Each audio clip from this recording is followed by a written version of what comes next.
My guest today is an Arizona softball legend. She helped the Wildcats win back-to-back national championships in 2006 and 2007, and she is a member of the Pima County Sports Hall of Fame. Callista Balko Elmore. Callista, it is such a pleasure to be talking with you today. Thank you, Sam. I'm excited to be here and reminisce on some of those awesome memories and just a really unique and special time of my life. So thank you for asking me to join you. Yeah, yeah, absolutely. It's like I said, it's a real honor to have you on today. As I mentioned, you were inducted into the Pima County Sports Hall of Fame in 2022. Just what did that mean to you to be recognized for your great accomplishments by the community?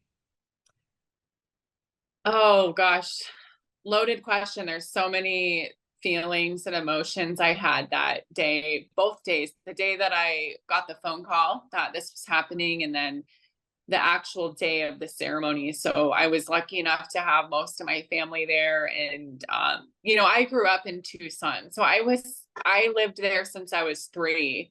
And U of A softball was always, of course, top of the charts. And for many, many years was just a huge reach for me. Like I never thought I would play there.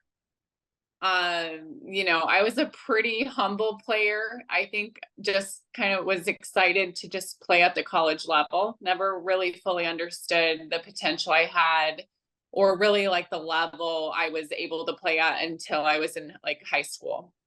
That's when I started to notice and hear like, okay, I've got some talent. So I had a lot of tears during my speech at the Hall of Fame because the Tucson community had been like incredibly good to me. So the fans, just the people, when you're in those 4 years of playing, if you are like a little celebrity in that town. And that was, at that age, it's kind of fun to experience something like that. So the town just wraps their arms around you if you're from there and lifts you up and supports you, and lots of news on you, and people follow your career who are Tucsonians. And so I'm super grateful that the town provided me what it did. And, we moved out, we live in Phoenix now, but Tucson has a special place in my heart. Yeah, absolutely. You mentioned your speech, and I watched it on YouTube, the speech you gave, and and it was really great. You really put your heart into it. Every word that you said. When you were preparing your speech, what was that process like? I think what I wanted to focus on was just like the people around me who got me to where I was. And also just really wanted to focus on, a lot of people put like rainbows and butterflies on the experience of playing college softball, and there's a lot more to it. And I understand people realize that, but the grit that it takes to experience that and finish and commit to it and not quit.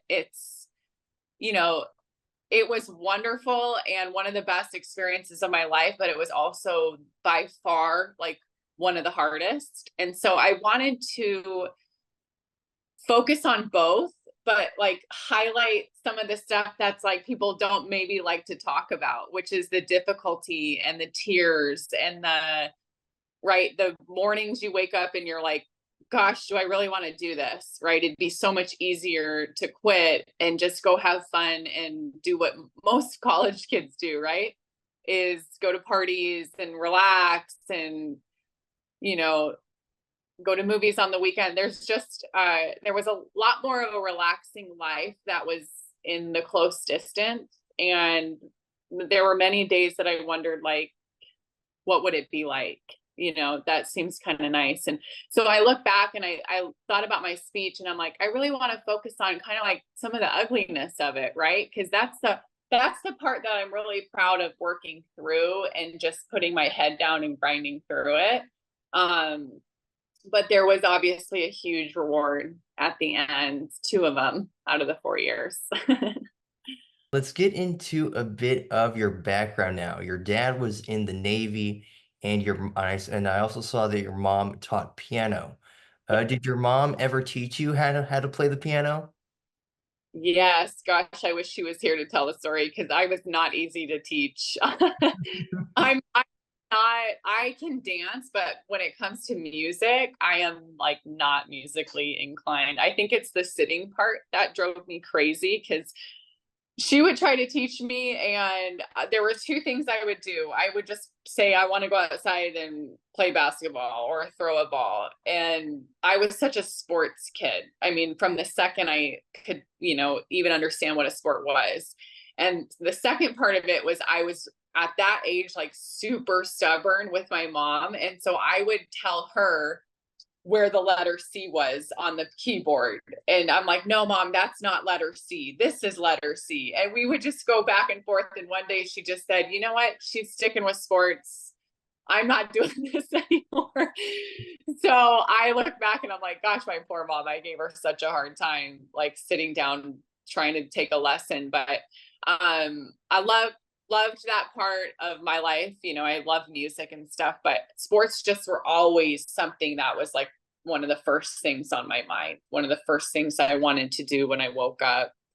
I really enjoyed the team aspect of it. So yeah, that's a little light shed on my musical career, which was nothing. How did your interest in softball specifically begin? I was 8 when I started, and like a lot of kids, my older sister played. So I wanted to just jump right in. And it was pretty clear. Like, I have 2 kids right now, and it's kind of funny because I'm seeing it with one of them, but it was pretty clear what my sport was.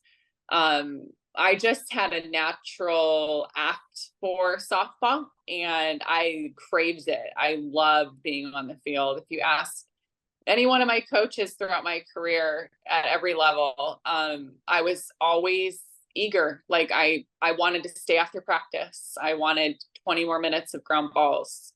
Can you hit extra with me? There was something about the sport that drew me to it. But I think too, it's like when you have a talent at something, it makes you feel good, right? Like you excelling at something like creates probably like a dopamine release. And so I was good at it. And so I wanted more of it.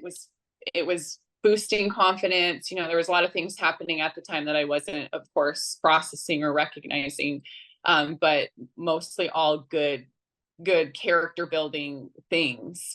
So I think when I was about in high school was when I kind of decided I'm going to drop the other sports and start focusing just on softball and really go for it. Really just try to, get a scholarship and play at a really high level and just focus. For high school, you went to Canyon del Oro, and you won a state championship there. You broke many school records during your time there. What were the most important things you learned during high school that would help you going into college? Oh gosh. In high school was when I think I really developed my like leadership skills. I would say high school was like such a great experience for me, especially on the field. And that was a time where I was growing as a leader and learning, and that obviously would continue well through college. But I think that's probably the biggest thing that it prepared me for was, walking into U of A. I mean, by no means was I like the leader of that team the second time or the first step in, but over time, that role kind of happened organically. And in high school, it happened really quickly. So I had to fill those shoes pretty fast. And some people lead by example. You've got your greats, your greatest players of all time. Not always, but sometimes those players, that's all they have to do, right? It's just they're so good that you want to follow in their footsteps simply by how they play. And, I'm not saying I wasn't a great player, but I wasn't a GOAT. And so I felt like I had to really develop more leadership skills outside of just my like physical ability. And that was, to finish off the question, that was the hardest part of college, was being in that position, because being in a leadership position is not always fun. It can be really, really challenging, and navigating that can be really tricky. So I think high school prepped me for it, but it still was like the hardest part about those 4 years. What would you say are the biggest leadership skills that you have? Well, I'm in such a different time of my life, but it's kind of funny. I'm starting to coach my kids now. So I'm noticing like some of that leadership skills that were developed then are like transitioning now, just a little bit different from a coaching standpoint. But I think really, illustrating grit, I was probably the number one thing, is just like pushing through, not quitting. Um, Strong character, right? I think I really tried my best throughout the 4 years to be an example on and off the field. By no means am I saying, please don't like mishear me. I'm not saying I was perfect, but I did really think about every move, and to make sure that, especially when the younger girls came in, it really came down to the little things. And we wanted to create a culture of like, you don't cut corners. So it's something as simple as, finish your reps. Because a lot of times nobody's watching, but the one time somebody is, you do, as a leader, like if you got 10 reps, you're doing 10 reps, if not 11 or 12, right? So I think just doing the job well, but doing the job with strong character and honesty, and as if people are watching you, with all eyes are on you. Of course, you ended up staying local and attending U of A, but I read online that you were also considering UCLA, OU, and Texas. Is that true? Those were definitely schools I wanted to play at. What happened to me, it's unique to every kid, but Coach Kendrea offered me right away. So like the day that you could have an offer, he had me in his office and I committed. So I like, that's a tricky question to answer, because I had received letters from those schools, which like letters can just be like, hey, we know who you are and we're going to start watching you. So once I started receiving those letters, OU, of course, now they're like the super powerhouse, but UCLA and Texas were all schools that I was interested in. But who can say no to Coach Kendrea? Yeah. Well, I was like, I made it seem like I needed a day, but I was like, I called him like 2 hours later and I said, of course I want to play here, and my dad was disabled. So a lot of people know that, and that it was hard for him to travel. So that was a big component to my decision, was I wanted my dad to see me play and make it easy on him. So yeah, they hadn't offered me officially by any means, but I was interested in those schools. Yeah. Now take me through, freshman year at U of A, just whether it's from a softball standpoint or really just adjusting to college life in general. What memories from freshman year stand out to you the most? That's a tough question, because freshman year is the hardest. Mhm. I I guess I would ask you, when you interview young or athletes, former athletes, do they all say the same? Is that freshman year is the hardest year? Yeah. I would, yeah, definitely. No, no, because that's obviously, you're adjusting to this new part of your life, right? It's a big transition. So yeah. Typically, when I talk with like former college athletes, they all say, "Oh, freshman year, that was a challenge." Yeah, that's an understatement. The biggest challenges I remember were like the schedule. So you can't prepare for that schedule. I mean, you wake up at 5:30, you go condition, and then you go to class. Like you shower and you go straight to class. If you shower, that's if you have time to shower. there were so many days I just go straight to class from working out. And then you're in class till noon, you go have lunch on the run. And then you start for catchers, we started at 1. We ended at like 1:45 2. Practice started at 2:15. We were done with practice by 5. And then we were in study hall. So then we went to study hall at 6 to 9 as a freshman. So like that is like what is that, a 15-hour day, if not more? And you're doing that, it just depends on the time of year, but you're doing that a lot of times 5 days a week. So I was incredibly tired. Like I fell asleep. I could fall asleep anywhere, like, which is it's not who I am. I cannot sleep during the day in like my normal realm of life. So I remember just the feeling of exhaustion, the feeling of like the schedule transition was really tough. Not like you didn't have much of a social life initially. So like that was really hard to fit in. And for me, it was just really tough. I remember having a lot of my friendships from high school. I didn't have a lot of time to pay attention to those friendships like they deserved to pay attention to. But that's the other, like, that's the part that's not so pretty, is there's so many sacrifices that you make to play at that level. And that was one of them. And so, I'd say the schedule, like, and the last part is working out. Like I've never been that sore in my life.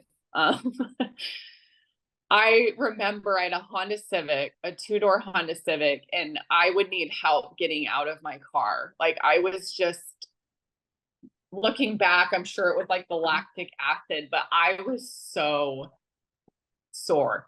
I mean, I'd roll out of bed. I mean, if you could like be a fly on the wall, it was hilarious, like how sore I was. And you know what we would do? It's just amazing what your body can do. Like there would be days I'd be like, there's no way that I can go to practice like this. Like I can't even hardly walk. And you just do it, you do it. You show up and somehow your body manages to get through it. And I think that was something too that will forever carry with me, is just when you experience that kind of grit and determination, it carries over, into your adult life. Yeah, yes, for sure. You were talking about these, about having these tough times, right? Having these challenges. What was the process like for you, developing that fortitude? Yeah, I think when you have teammates like I had who were paving the way, there's it would be really hard for me to think of somebody that would played with me or was an upperclassman who didn't illustrate that kind of grit. So I think being a part of that culture, I was like, I can't be the only one, And so I think seeing them do it and knowing they had done it was really motivating to me. Of course, I wanted to be at their level. I wanted to be as talented as they were. And I knew like if that was going to happen, I was never going to be that one that's like, I'm out. But it's not for everybody. There were some girls that did leave because of that madness, right? There would be days I'm like, this is just mad. Like, this is crazy that we're doing this. But it's also like what separates it from other things in life. It's a once of a lifetime experience. And the reason it is because of that grit and that determination and that like, I'm not quitting attitude. In the Women's College World Series your freshman year, U of A played in this 12-inning marathon against Cal. You hit a home run in that game. What was it like experiencing, such a long, hard-fought, and emotional win like that? Yeah, I remember parts of that game. Of course, as a freshman, you remember like hitting a home run at the World Series was really special. I think the game itself that was my first experience, of course, at the World Series. I had no idea what to expect. A lot of the feelings and the emotions, of course, were like first timers. Plus, I was playing second base, and that was a really uncomfortable position for me. There's a whole story there, like what had happened to move me out of catching and move me into that spot. But coach needed me to play there, and I, of course, said yes, no problem. But I was like so out of my comfort zone. So it was scary for me because I'm sitting there in the field like this is not where I normally play. I'm at like the biggest scale, right? I'm at the field of all fields, the ultimate tournament here, and I'm like uncomfortable.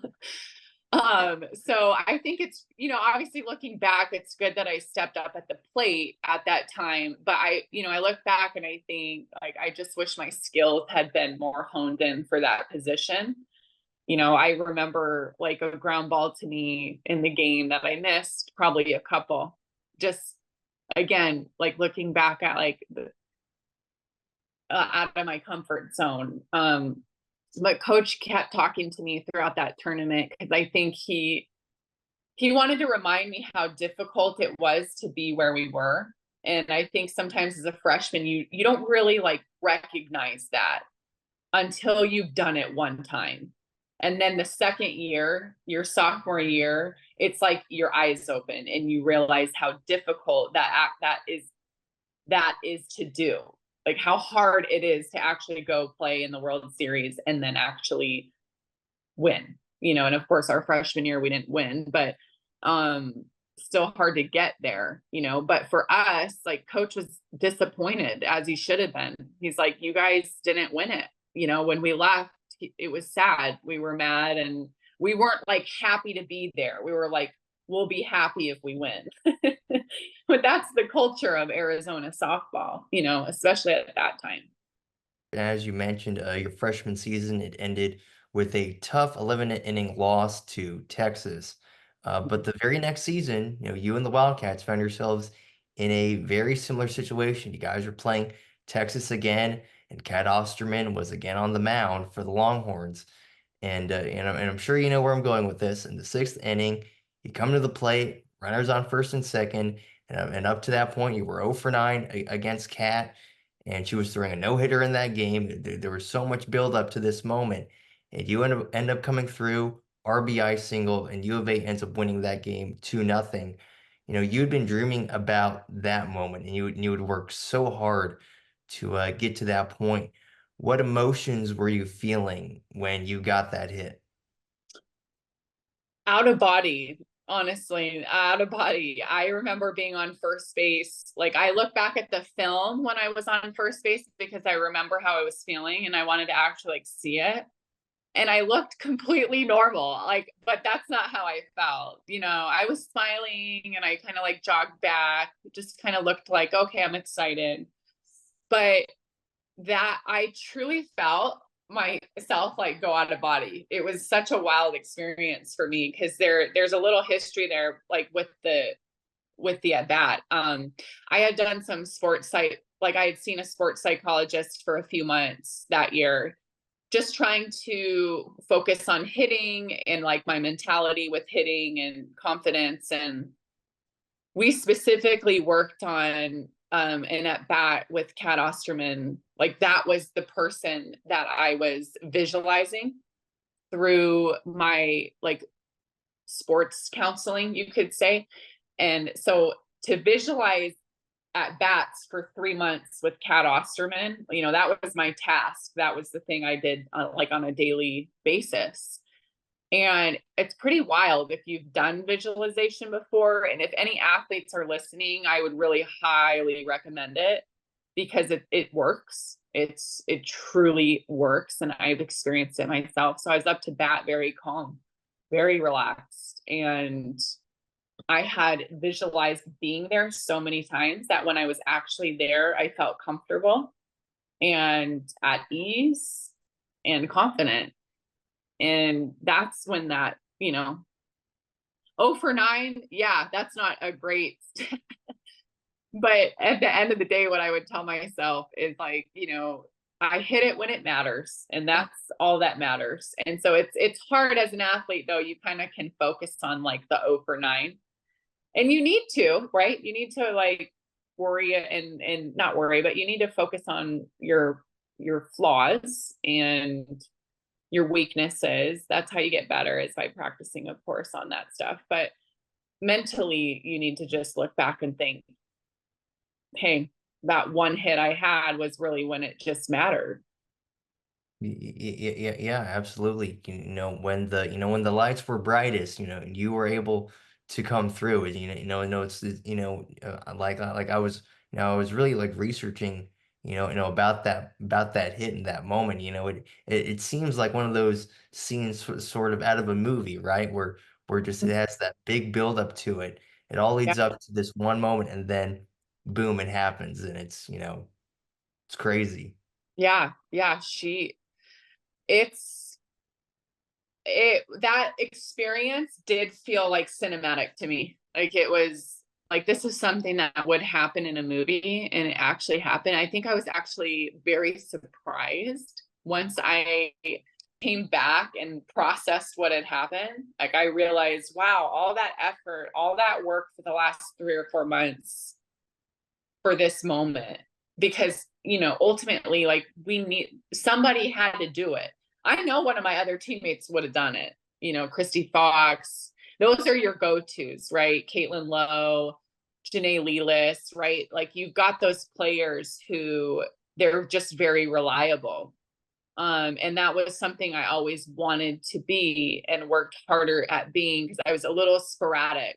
Like I kind of like, I'd have a home run, and then the next couple at bats I'd strike out, and then I'd have a home run. So I wasn't as consistent as like the greater hitters in that lineup. And that was something I wanted to strive to be better at for my team. So of course, like, that feeling was so good, knowing like, hey, I just fulfilled something my team needed me to do. And that was the best feeling, is like, all right, I helped us out, and now we're moving forward. Of course, Arizona ended up winning the championship against Northwestern, the first of the back-to-back titles. So I mean, of course, as we've talked about, you stayed local. You went to U of A to accomplish that goal, to win a national championship. So winning that first championship, just what did that mean to you?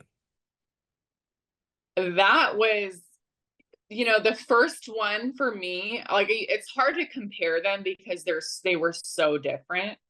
But the first one, you don't ever forget your first. So I think I felt such joy in that experience. And,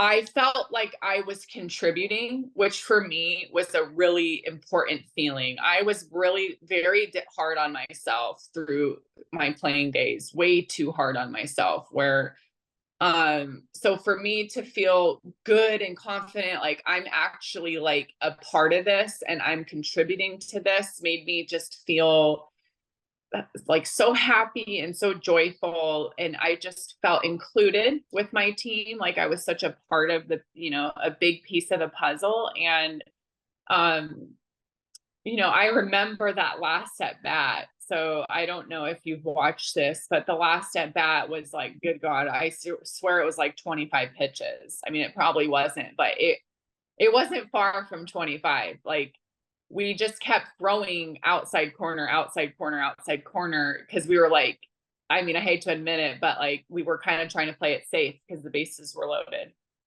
I mean, one hit, that can happen so easily with a good hitter, right? One hit on a missed pitch and that ball's gone and you've got 4 runs scored. So I remember our pitching coach looking at me and she was like, what should I call? Which that doesn't happen very often.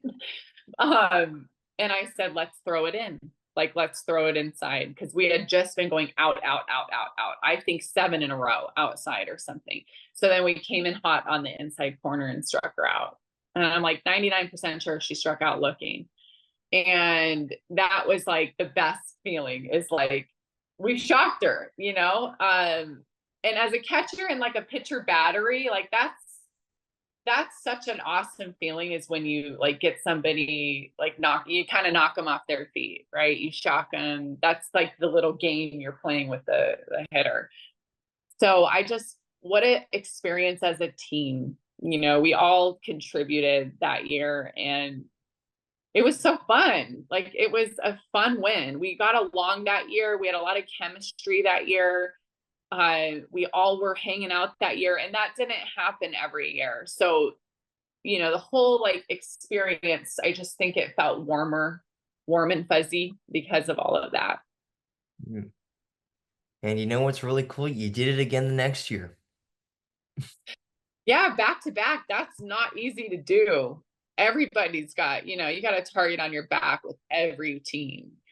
So that in and of itself, right, is like a huge like confidence boost, big feeling. Um, that to me was that was a harder win. That was a harder battle towards the championship. Um, just teams were getting better, pitching was getting better. You're facing Monica Abbott, you're facing all these like big names, and the road just felt harder. And I was struggling hitting that year, or that series, so that didn't feel good. I think I was 0 for a good, I don't even know, it was 0 for a lot. So I had to transition my mindset to like, okay, I'm not hitting, I'm hoping it can come back, but like, what can I do? Right?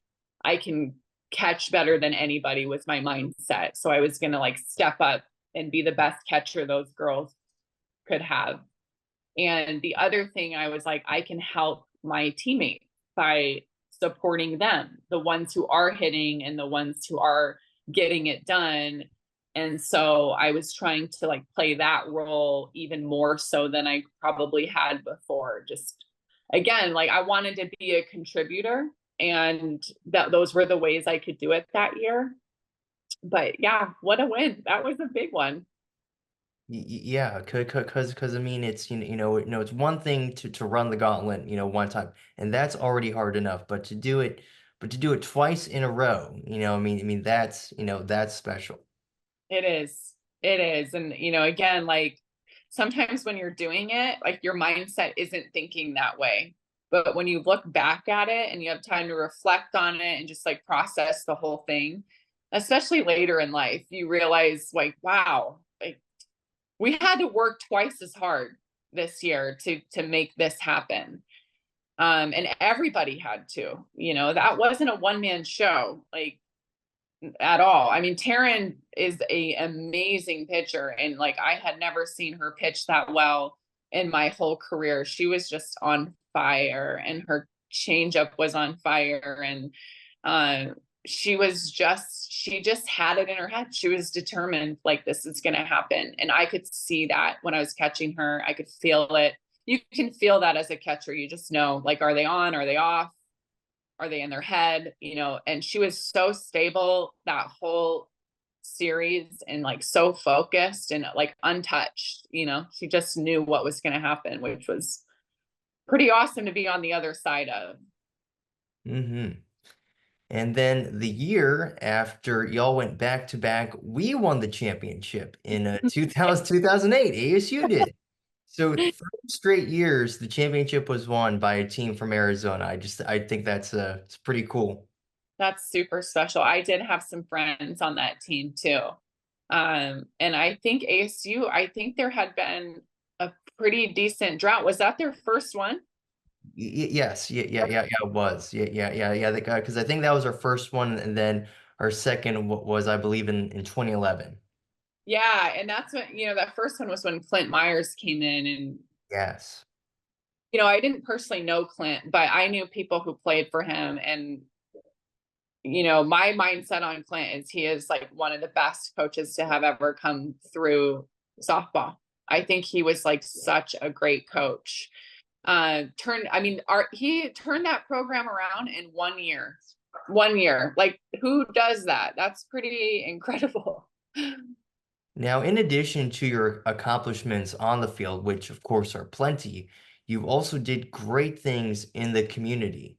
You did speaking engagements, you collected funds for children in need during Christmas time, like all this really great stuff. Just how important is it to you to make an impact in the community? That's a good question. Well, I think I chose my career to do that. Like I had such a great experience with the community as a player that I wanted to stay on and work for U of A and give back in the sense of I became a fundraiser. And so when you're a fundraiser at that level, at the collegiate level, raising money for athletes, there is a very like intrinsic feeling that comes with that job. And what I learned about myself, like through college, and like you've mentioned, these experiences with like volunteering and helping the community, is like what I've learned through my life. And I'm not, 80 years old here, but is community is really what it's about. Like people is really what it's about. And that the reason why I loved working at U of A so long, and I was there for 12 years, was because I just loved the community. I mean, people really wrapped their arms around the center of, Tucson, which is U of A and its athletes. And giving back is very selfless. I need to do way more of it. And I look back, I was pretty involved as an athlete. They really encouraged, like, your team leaders, your team captains, whatever your coach refers to it as people that were really heavily involved in the community. I think it's important when little kids are looking up to you that you're representing your team and your community and your school really well. I actually have 2 kids now, and we're my son, we just started, like, next month is the first time that we're going to be volunteering together. And my husband and I have been talking about this, like, he needs to start. He's 7. He needs to have that instilled in him at a really young age, that like, it's not about you, right? It's not about you. It's about your team. It's about the people around you. And so I hope we can instill that in him. I think that's a good place to start, is just volunteering in his community. Yeah, absolutely. You currently host the Balanced Mamas podcast. How did you get the idea to start this podcast up? So I had actually quit my job last spring to stay at home with my daughter. My daughter is 5. She just turned it today. And so I've had, when you work your whole life, I've worked since I was 15 years old, like since I could work. And now, I'm close to 40. I really wanted to have something in my life that I was doing, I was giving to, I was connecting with other women, like, you said, in the community, right? Connecting with women, connecting with my moms in my community. And this was a really great way to do it because of staying at home. When my daughter's in preschool, I come home, I work on my podcast, I interview other moms. It's like such a great way of staying connected with people. When I was working at U of A, I had to meet with 250 people a year, one-on-one. So like when you go from doing that to doing nothing like that, it's such a transition. And I really wanted to make sure that I didn't completely let go of like the community aspect of my life. And so the podcast was like a foundation for me to just reach out, connect with women, talk about motherhood, which is wild. I mean, it's like a wild experience. It's amazing, but it's wild. And so we talk about the hard stuff. And I'm hoping, when my daughter's in school full time, that I can really wrap my hands around this and build it into something where it's an actual business and it's like producing revenue for my family. From doing your podcast, have there been any, any new things that you've learned from the process of doing your podcast? Yeah, I think I'm in such an entry level with it. Like I believe I've posted 10 episodes, so I'm super new to it. What I have learned is that my character flaw is I don't like to try new things if I'm not good at it. So that's me being transparent, which is hard to be sometimes, right? So I had this idea for a long time and didn't step foot into doing it because I was so afraid of like failing at it or just not knowing what to do and having to ask for help. And I didn't love the idea of that. And then one day I just said, I need to face this fear of failing at this and just do it. A lot of times, there's a saying, fear is a mile wide, but an inch deep. And once you like step in and you lean into that fear, which for me was failure, you realize like it's an inch deep. It's really not that hard. It's just doing it. Half the time, like in life, it's just showing up. And once you show up and you step foot and say, I'm going to do this, like a lot of times that's like the bigger battle than the actual process once you get started. Yes, of course. And sort of just in general, throughout your time as a parent, what have you found to be most rewarding about that journey? Oh my gosh. You know, so how much you can love somebody. Like, I love my husband to death, but your child, it's just a different kind of love. And people have always said that to me. And I remember thinking before I had my son, like, how could I love him? My dog. Because my husband and I had a dog that was like our first kid. And once that baby comes out and, your world changes, like the love is such a deep feeling. It's just such a deep connection and they bring you so much joy. They do make you want to pull your hair out. So I'm going to keep it real here. But watching them, like now that they're playing sports, like how rewarding is it to see, oh my gosh, now they get to shine. Now they get to show off, right? They get to do all the fun stuff and we get to watch. And man, what an experience that is, watching them do something they love. And especially when you see, like, if they're good at it and you see that confidence and like the enjoyment they have from it. And the last thing I would say, a selfish thing that is very rewarding is like you become so much less focused on yourself. So just you become very selfless as a parent. It's not about you anymore. And that has been very rewarding. I've actually loved that part of the experience. Is it's my whole world is focused around those two and my husband and my family. And it's been way more rewarding than the years prior of like, that's just life though, right? You're focused on yourself. That's just very normal. But this has been like a deeper joy. The last question here, what is the biggest piece of advice that you have for any aspiring softball players out there? Something my husband always says to me is you grow through what you go through. And I think as you can really apply that to anything in life, I think it's some of the best advice I've heard and taken to heart. So it's like, if you want to be the best, you got to go through some of the worst, right? The pain of the conditioning, the sacrifices of missing weekends with your friends, right? Missing high school parties because you're out traveling for a softball tournament, right? And you're going to grow as an athlete. Your talent's going to grow. Your skills are going to grow, leadership, physical skills, all of it by going through it. You can't avoid it, right? Everything can't be rainbows and butterflies when you're going through the experience. Recruiting is like a very stressful experience. You got to go through that to be able to grow and get better. And so the credit goes to my husband for the quote.